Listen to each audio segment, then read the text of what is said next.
ഇപ്പോൾ പല ചാനലുകളിലും ഇന്ത്യ മുന്നണി അധികാരത്തിൽ വരും എന്നൊക്കെ എഴുതി കാണിക്കുന്നുണ്ട്. നമുക്ക് ഒരു കാര്യം മനസ്സിലാക്കാനുള്ളത്, പല സംസ്ഥാനങ്ങളിലും തെരഞ്ഞെടുപ്പ് കഴിഞ്ഞാൽ പിന്നെ അങ്ങോട്ടും ഇങ്ങോട്ടും കൂറുമാറ്റമാണ്. അവർ ഒരു സഹകരണവും ഇല്ല എന്ന് മാത്രമല്ല, അതിനെ ഏത് രീതിയിൽ തുരങ്കം വയ്ക്കാം എന്നുള്ളതിനെ കുറിച്ച് ആലോചിക്കുന്ന ഒരു സംസ്ഥാന സർക്കാരാണ് ഇപ്പോൾ ഇവിടെ നിലവിലുള്ളത്. നരേന്ദ്രമോദി ഗവൺമെന്റ് അധികാരത്തിൽ വരും. അദ്ദേഹത്തിന്റെ കരങ്ങൾക്ക് ശക്തി പകരുവാൻ താമര അടയാളത്തിൽ വോട്ടുകൾ രേഖപ്പെടുത്തി വിജയിപ്പിക്കുവാൻ ഈ പ്രബുദ്ധരായ തിരുവനന്തപുരം പാർലമെന്റിലെ ജനങ്ങൾ തയ്യാറാകും. നന്മ വരുന്ന രീതിയിലുള്ള ഒരു ഗവൺമെന്റും കേന്ദ്രത്തിൽ വരണം. അതിനുവേണ്ടി രാജീവ് ചന്ദ്രശേഖറിനെ വോട്ട് ചെയ്ത് വിജയിപ്പിക്കണമെന്നാണ്.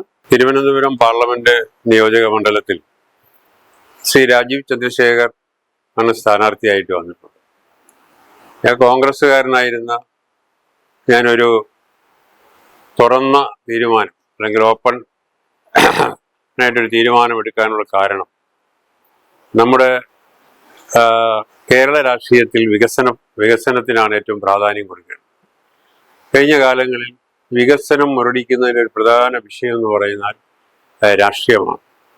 അപ്പോൾ രാഷ്ട്രീയം പല വികസന പ്രവർത്തനങ്ങളെയും തടസ്സപ്പെടുത്തുന്ന ഒരു കാഴ്ചയാണ് എൻ്റെ അനുഭവത്തിൽ ഞാൻ കണ്ടിട്ടുള്ളത്. അപ്പോൾ അതിൽ നിന്നും വ്യത്യസ്തമായി കഴിഞ്ഞ 15 വർഷവും അതിനു മുമ്പും ഈ പാർലമെന്റിൽ നിന്നും വിജയിച്ചു പോയവരുടെ പ്രവർത്തനം ഈ പാർലമെന്റ് നിയോജക മണ്ഡലത്തിലെ ജനങ്ങൾക്കറിയാം. രാജീവ് ചന്ദ്രശേഖരൻ വളരെ ഒരു മാസമായിട്ടേ ഉള്ളൂ ഇവിടെ എത്തിയിട്ട്. പക്ഷെ അദ്ദേഹം അതിനകം തന്നെ അങ്ങ് പാറശാല മുതൽ നമ്മുടെ ആറ്റിങ്ങൽ നിയോജക മണ്ഡലത്തിന്റെ അതിർത്തി വരെയുള്ള പ്രദേശങ്ങളിലെ എല്ലാ ഭൗതിക സാഹചര്യങ്ങളും മനസ്സിലാക്കിയ ഒരാളാണ്. അവിടെ പാവപ്പെട്ടവരുടെ ആയാലും മറ്റ് സാധാരണ ജനങ്ങളെ പ്രശ്നങ്ങളായാലും എല്ലാ പ്രശ്നങ്ങളും അദ്ദേഹം മനസ്സിലാക്കി കഴിഞ്ഞു. പിന്നെ വികസന സാധ്യതകൾ എന്തെല്ലാമാണ് ഇനി ഇവിടെ വേണ്ടത്, അത് ഏതെല്ലാം കഴിഞ്ഞ കാലങ്ങളിലുള്ള പ്രോജക്റ്റുകൾ മുരടിച്ചു കിടക്കുന്നു, അതെല്ലാം തിരിച്ചു കൊണ്ടുവരുന്നതിനുമൊക്കെ തന്നെ ഒരു നല്ല ഒരു ഗ്രഹപാഠം അദ്ദേഹം പഠിച്ചു കഴിഞ്ഞിട്ടാണ് ഇവിടെ വന്ന് മത്സരിക്കുന്നത്. അപ്പോൾ അദ്ദേഹം ജയിക്കേണ്ടത്, കഴിഞ്ഞകാല അനുഭവങ്ങൾ വെച്ച് നോക്കുമ്പോൾ അദ്ദേഹം വിജയിക്കേണ്ടത് ഈ പാർലമെന്റ് നിയോജക മണ്ഡലത്തിലെയും പ്രത്യേകിച്ച് കേരളത്തിൻ്റെയും വികസന സാധ്യത കൂടാനാണ് സാധ്യത. അപ്പോൾ അതുകൊണ്ട് സ്വാഭാവികമായും എന്നെപ്പോലുള്ള പൊതുരംഗത്ത് നിൽക്കുന്ന പ്രവർത്തകർ, അത് കോൺഗ്രസ്സുകാർ മാത്രമല്ല, എൻ്റെ ഇതുവരെയുള്ള ഞാനിപ്പോൾ സജീവമായി കുറച്ച് ദിവസം കൊണ്ട് പ്രവർത്തിക്കുകയാണ്. അപ്പം സജീവമായി പ്രവർത്തിക്കുമ്പോൾ എനിക്ക് മനസ്സിലാക്കാൻ കഴിഞ്ഞത്, കോൺഗ്രസ്സുകാരെന്നുള്ള നിലയിലല്ല, മാർക്സിസ്റ്റ് പാർട്ടി ഉൾപ്പെടെയുള്ള, അതായത് ജാതിയും മതത്തിനും അതീതമായി രാഷ്ട്രീയത്തിനും അതീതമായി നമ്മുടെ നഗരം, പ്രത്യേകിച്ചും തലസ്ഥാന ജില്ല വികസിക്കണം എന്നൊരു കാഴ്ചപ്പാടാണ് പൊതുവെ ജനങ്ങൾക്കുള്ളത്. അതുകൊണ്ട് ആണ് ഞാനും ഈ ഇത്തരത്തിലുള്ളൊരു തീരുമാനം എടുത്തിട്ടുള്ളത്. പിന്നെ കേന്ദ്ര ഗവൺമെന്റ് എന്തായാലും നരേന്ദ്രമോദി ഗവൺമെന്റ് തന്നെ അധികാരത്തിൽ വരും. ഇപ്പൊ പല ചാനലുകളിലും ഇന്ത്യ മുന്നണി അധികാരത്തിൽ വരും എന്നൊക്കെ എഴുതി കാണിക്കുന്നുണ്ട്. നമുക്ക് ഒരു കാര്യം മനസ്സിലാക്കാനുള്ളത്, പല സംസ്ഥാനങ്ങളിലും തെരഞ്ഞെടുപ്പ് കഴിഞ്ഞാൽ പിന്നെ അങ്ങോട്ടും ഇങ്ങോട്ടും കൂറുമാറ്റമാണ്. എന്തുകൊണ്ടാണ് കൂറുമാറുന്നത്? ഇപ്പം 100 MLA-മാർ ഭൂരിപക്ഷം കിട്ടിയാൽ അതിൽ 10-20 പേര് മന്ത്രിയാകും. മുഖ്യമന്ത്രിയാകാൻ തമ്മിലടി, അത് കഴിഞ്ഞ് മന്ത്രിയാകാൻ തമ്മിൽ അഭിപ്രായ വ്യത്യാസം. അപ്പം അങ്ങനെ വരുമ്പോൾ 20 പേര് പോയാൽ ബാക്കി 80 പേരും മന്ത്രിയായില്ല എങ്കിൽ കൂറുമാറാൻ തയ്യാറായി നിൽക്കുന്ന ഒരു കാലഘട്ടമാണ്. അപ്പം അതിനേക്കാൾ ഒരു പ്രത്യേകതയുള്ളത്, ഒരുപാട് മുന്നണികൾ, ഏകദേശം 10-25 പാർട്ടികൾ ചേർന്നിട്ടുള്ളൊരു മുന്നണിയാണ്. ഒരുപക്ഷെ ഭൂരിപക്ഷം കിട്ടിയെന്നിരിക്കട്ടെ, ഇതിലേതെങ്കിലും ഒരു മുന്നണി എനിക്ക് പ്രധാനമന്ത്രിയാവണം, എനിക്ക് ആഭ്യന്തരമന്ത്രിയാകണം, അല്ലെങ്കിൽ എനിക്ക് ഇന്ന മന്ത്രിമാരാവണം എന്ന് പറഞ്ഞു കഴിഞ്ഞാൽ അതായില്ല എങ്കിൽ കൂറുമാറി അവർ ഭൂരിപക്ഷം ഉണ്ടാക്കാൻ ശ്രമിക്കും. അപ്പം അതൊക്കെ പ്രബുദ്ധരായ വോട്ടർമാർ മനസ്സിലാക്കി കഴിഞ്ഞു. പിന്നെ ഈ നാടിൻ്റെ വികസനം എന്ന് പറയുമ്പോൾ ഇതിൽ ഒരുപാട് വിഷയങ്ങളുണ്ട്. ഇപ്പോൾ പൊഴിയൂരുള്ള വിഷയമുണ്ട്, അത് കഴിഞ്ഞ് വിഴിഞ്ഞം പദ്ധതിയുണ്ട്, അന്താരാഷ്ട്ര വിമാനത്താവളത്തിൻ്റെ വിഷയങ്ങളുണ്ട്, എയിംസ് കൊണ്ടുവരുന്നതിന് എത്രയോ കാലമായി നെട്ടുകാൽത്തേരിയിൽ സ്ഥലം ഏറ്റെടുത്തിട്ട് അവിടെ ഒന്നും ചെയ്യാൻ കഴിയുന്നില്ല.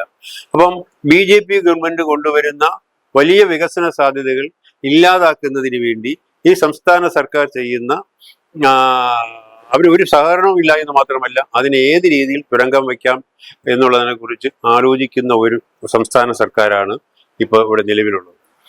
അപ്പോൾ കേരളത്തിലെ ജനങ്ങൾ ഇപ്രാവശ്യം, പ്രത്യേകിച്ചും തിരുവനന്തപുരം പാർലമെന്റിൽ ജനങ്ങൾ രാഷ്ട്രീയത്തിന് അതീതമായി അവർ ഈ നാട് വികസിക്കണമോ അതോ മതപരമായ വിദ്വേഷങ്ങൾ ഉണ്ടാക്കിക്കൊണ്ട്, അഭിപ്രായ വ്യത്യാസങ്ങൾ ഉണ്ടാക്കിക്കൊണ്ട് വോട്ടുകൾ ഛിന്ന ഭിന്നമാക്കി ഈ നഗരത്തെ മുരടിച്ച ഒരു നഗരമാക്കി മാറ്റുന്നതിന് വേണ്ടി ഒരു തീരുമാനം എടുക്കാൻ പാടില്ല.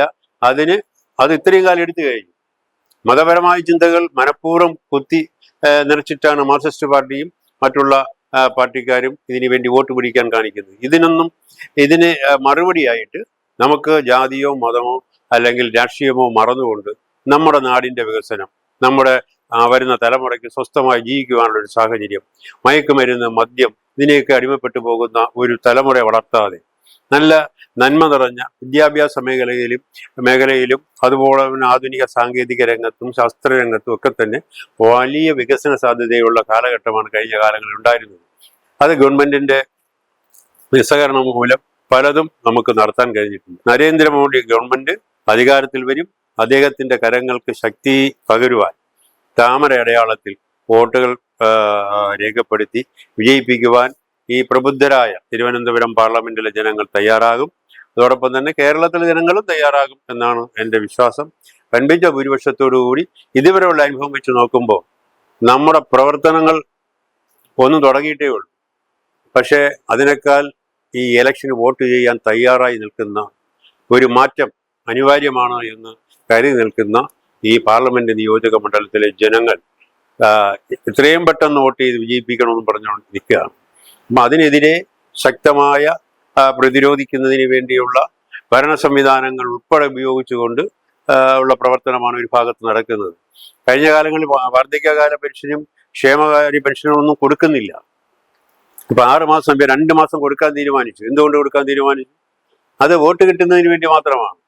അപ്പൊ കഴിഞ്ഞ 6-8 മാസം പെൻഡിങ് ഉണ്ട് പെൻഷൻ കൊടുക്കാൻ. അവർ പല പ്രായമായ വയസ്സായ ആൾക്കാർക്ക് ഇത് പ്രതീക്ഷിച്ചിരിക്കുകയാണ്.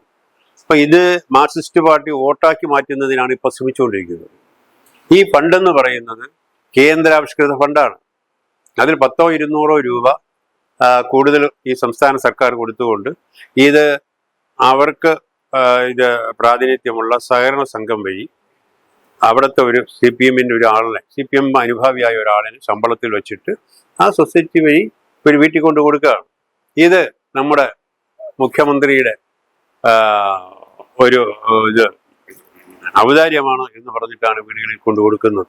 അതുപോലെ കുടുംബശ്രീയുടെ ഫണ്ട്, കുടുംബശ്രീ മുഴുവൻ രാഷ്ട്രീയമായി ഉപയോഗിക്കുന്നുണ്ട്. മറ്റുള്ള എല്ലാ ഫണ്ടും നമുക്കറിയാലോ. കേരളത്തിലെ ഗവൺമെന്റിന് സാമ്പത്തികമായി ശമ്പളം കൊടുക്കാൻ ഇല്ലാത്തൊരു സാഹചര്യമാണ്. ദൂരത്തടിക്കുന്നതിന് വേണ്ടി മാത്രം പണം കണ്ടെത്തിക്കൊണ്ടിരിക്കുന്ന ഒരു ഗവൺമെന്റാണ് ഇവിടെയുള്ളത്.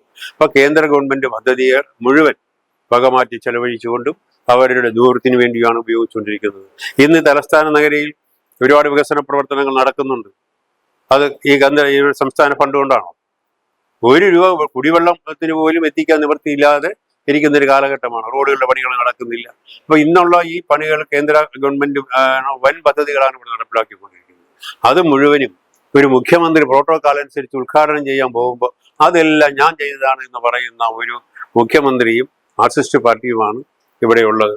അതിനെതിരെ ശക്തമായി പ്രതികരിച്ചുകൊണ്ട് എല്ലാ ജനങ്ങൾക്കും നന്മ വരുന്ന രീതിയിലുള്ള ഒരു ഗവൺമെന്റും കേന്ദ്രത്തിൽ വരണം. അതിനുവേണ്ടി രാജീവ് ചന്ദ്രശേഖറിനെ വോട്ട് ചെയ്ത് വിജയിപ്പിക്കണമെന്നാണ് എനിക്ക് പറയാനുള്ളത്.